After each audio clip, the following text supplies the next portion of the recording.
All right. The third video here is just on confirmations and completing the sale. So confirmations mean making the customer feel like they got a good that just helping them know that they received a good deal and they got a great opportunity, great rental. All right. So the third video here is on the just a quick overview on the rental process and kind of um, tips and tricks, I guess, some things to do while the customer leaves. And a lot of this, all of this is really common sense, except the training part. But it's kind of nice to set a standard.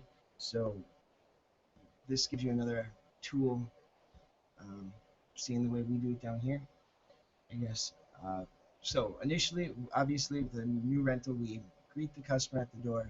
We explain some of the benefits and some of the positives of renting. Some things to highlight, additional things to highlight might be that if you pay it off within the first year, you receive 20% off the remaining balance. If you pay it off in the second year, you receive 10%.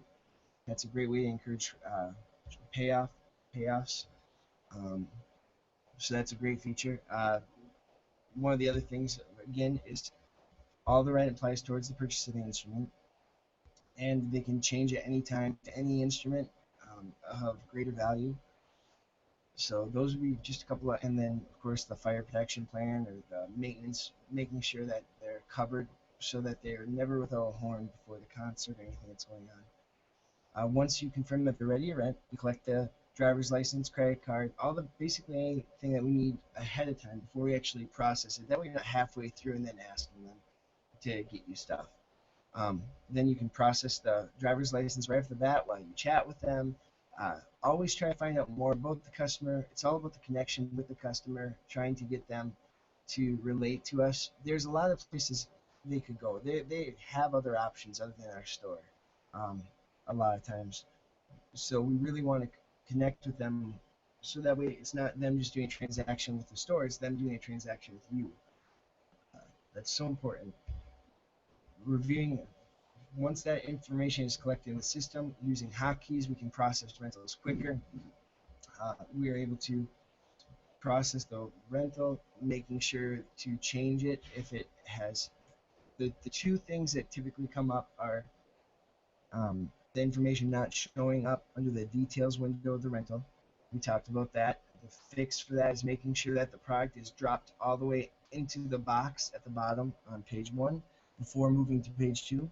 If you move to page two first and try to do it, it's pretty much as soon as you go to that page two, you might as well start over the rental. Um, if you did not drop it into the box on page one.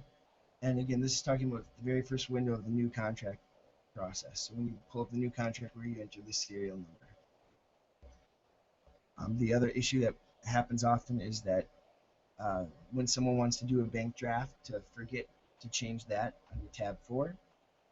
And the other thing that helps is making sure um, that you adjust the contract date to the actual pay date. That makes it easier to explain to the customer um, kind of what's happening.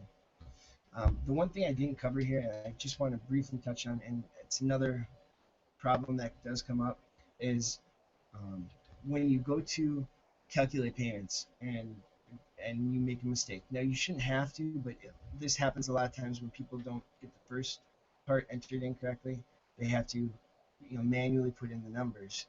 And I would always discourage that because there's more things to be that can be forgotten rather than having it automatically pull in. But basically under this new contract here, we're gonna go. Let's see, six.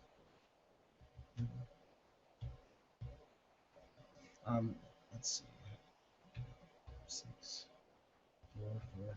Now I only have partial serial number here. So what I can do is I can go M644 F6. And again, that's my quick search.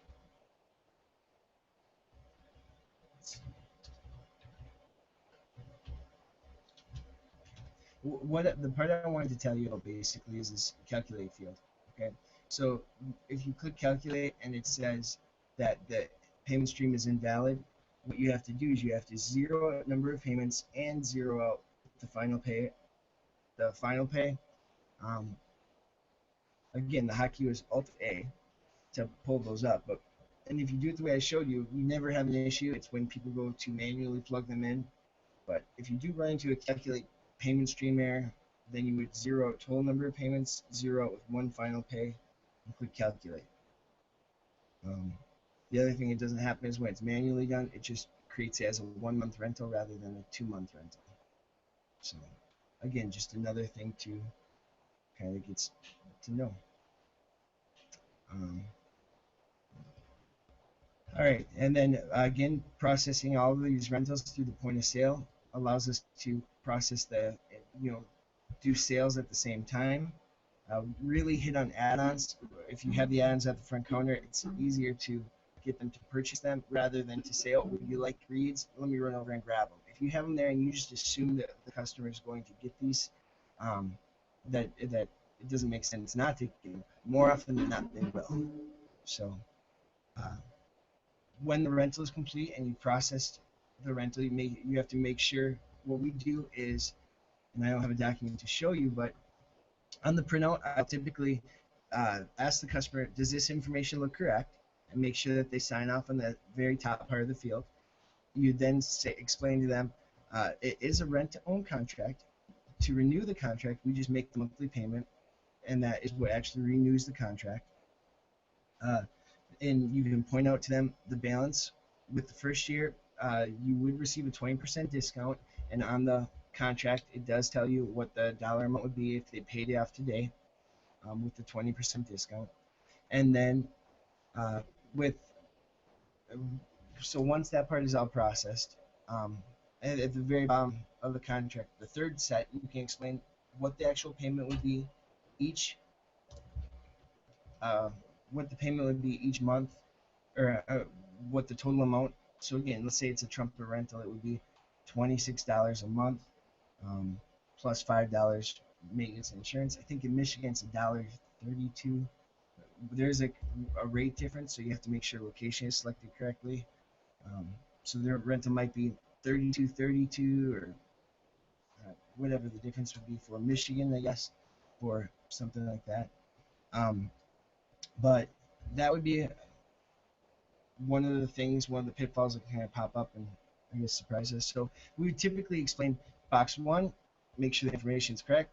Box two, overview, the way the contract works. Box three, tell them what payment will be coming out. And on the right hand side, where it says payment, you now have the correct contract date. So it'll say it'll be pulled on the 8th of each month, or whatever day we selected, because you did adjust it under the contract date. At the bottom, you can say, please read this part over and sign off on it. Then they get handed one of the double-sided contracts to sign, and then give it back to us. And then we give them one. What we'll typically do is we'll staple their receipt from all of their purchases with that. And if you can, if you have that option, when you give them the pen to sign off with. So once they sign it, you can give them the pen too and hand them the contract. Again, you really want to reinforce they made a good decision after the sale's over. It really helps with buyer's remorse, rental remorse, whatever. So you want to just tell them, boy, tell them how good of a decision they're making and how much their child will probably enjoy band. And if they don't, it's so easy to change instruments or to look at other things. That's not a problem. But reinforcing it after the sale is really important. Again, these are tips, tricks, highlights, things that have come up over the years. We'll add to these videos as things change. But I just wanted to cover some of the basics. Thanks.